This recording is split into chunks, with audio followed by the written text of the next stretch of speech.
Salut à tous, après le nord avec Dunkerque, cap au sud pour la deuxième étape du Grand Prix FF3. Nous voilà à Valence dans la Drôme pour l'une des étapes les plus excitantes de la saison avec le relais. Et on débute comme d'habitude, galanterie oblige par ces dames. 5e à l'issue de la première course, Poissy se doit de réagir. Après Dunkerque, on était très déçus et puis là on est vraiment venu dans un esprit revancharde. On a envie de gagner, tout simplement.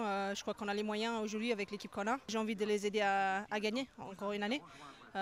J'essaie d'amener mon expérience, de la régularité aussi, parce que je sais que je peux être là sur toutes les étapes et puis cadrer un petit peu des nouvelles. Rachel qui n'a jamais couru sur les Grands Prix, on lui explique un petit peu les spécificités de ce type de course. Et oui, Poissy veut sa revanche et c'est parti, tambour battant.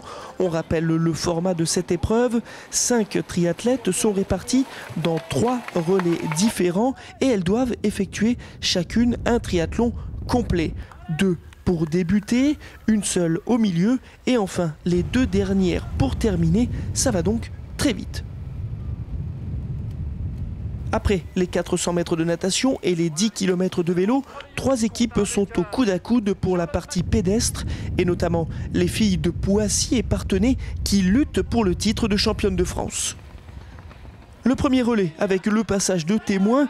Ici, les Moulineaux s'élancent en tête sur le deuxième relais avec Caroline Routier, suivie au coude à coude par le Stade Poitevin, Hélène Pénoc et Poissy avec Andrea Hewitt. Il est midi et il commence à faire très chaud autour du site de l'Épervière. On dépasse allègrement les 30 degrés et ça ne va pas cesser de monter au fil des heures. En tête, on retrouve Andrea Hewitt et Caroline Routier. Les 2 filles se relaient bien dans la partie vélo et creusent l'écart, notamment sur Emma Jackson de Parthenay. Mais sur la course à pied, la néo-zélandaise ne fait qu'une bouchée de sa rivale du jour. Elle transmet le relais à ses 2 dernières coéquipières avec 32 secondes d'avance sur ici les Moulineaux. Parthenay accuse un retard de 44 secondes.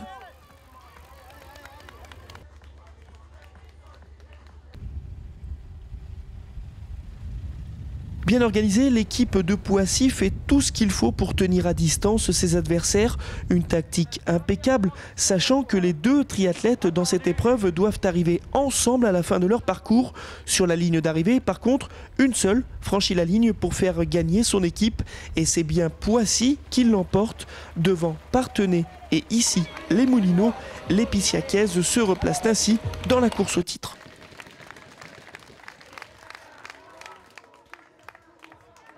Si on gagnait cette étape, on pouvait se replacer. C'est chose faite. Maintenant, il reste encore 3 étapes de Grand Prix. On sait qu'on n'a pas le droit à l'erreur. Il y a des étapes compliquées, techniques, avec Embrun à venir, avec une étape des Alpes, avec une descente dangereuse, etc. Puis après les courses de septembre, on s'est bien relancé, mais ce n'est pas fait encore.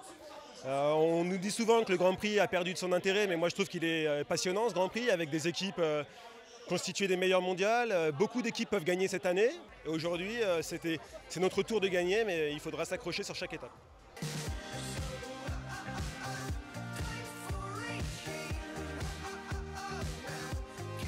Organisé pour la première fois à Valence, le Grand Prix FF3 a mobilisé toute une ville l'espace d'un week-end, une véritable fierté pour les organisateurs.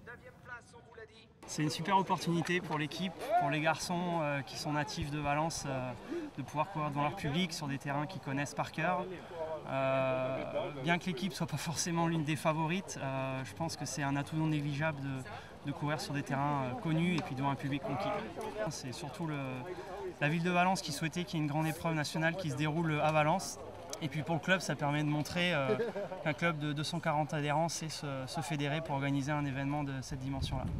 Et on passe donc à la course homme. On s'attend à un beau duel entre Sartrouville et les Sables Vendée. Les 400 mètres de natation en bord de Rhône ne voient aucun nageur sortir du lot. Ça reste bien compact pour la première transition. Et un petit point météo, on s'approche tout doucement des 40 degrés. Malgré ce cagnard, le public est très nombreux sur le tracé. À l'issue des 400 mètres de natation, des 10 km de vélo et des 2,5 km de course à pied, c'est Mulhouse qui passe le relais en premier, suivi à quelques mètres par Sartrouville, Liévin, Vitrolles, Sainte-Geneviève, Saint-Raphaël et enfin Poissy. Le deuxième relais est marqué par une échappée à vélo composée de Vincent Louis de Sainte-Geneviève-des-Bois, d'Aaron Royle de Mulhouse et d'Anthony Pujade de Vitrolles. Les deux stars françaises de la discipline se relaient bien, seul Royle reste un peu en retrait. Derrière, on a du mal à suivre le train infernal imposé par le trio. Richard Meuret de Sartrouville connaît une fin de course difficile, ce qui va un peu compliquer les choses pour les petits hommes verts avant le dernier relais. Karl Shaw et Fred Belobre, eux, sont derrière. Sur la dernière discipline, c'est Vincent Louis qui s'illustre, il met tout le monde d'accord, il passe le relais avec une avance de 15 secondes sur Anthony Pujade et 30 secondes sur Royle. Mais l'écart reste faible, parti avec une quarantaine de secondes de retard. Les grands favoris, Sartrouville, ont lancé leurs deux fusées. Alarza et Mola vont faire parler la poudre sur ce dernier relais. On observe d'abord un regroupement à vélo avec 10 puis 12 hommes en tête. Le groupe est composé de garçons de Mulhouse, de Sartrouville, de Poissy, de Sainte-Geneviève ou encore Saint-Jean-de-Mont. Dans le dernier des 3 tours, il compte 30 secondes d'avance sur Saint-Quentin, Vesoul et Liévin.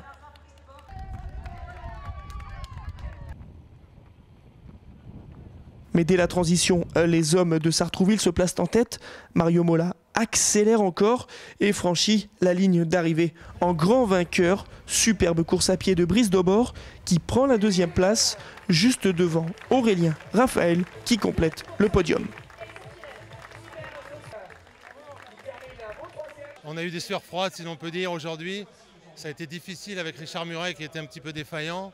Et avec Mario Mola et Fernando Alarza pour conclure le travail, c'est vrai qu'on a pu remonter les handicaps que l'on avait après le deuxième relais et finalement s'imposer, oui. C'est vrai que ça chamboule un petit peu tout dans le classement, mais c'est vrai l'inquiétude c'est plutôt par rapport à l'absence ou non de certains athlètes.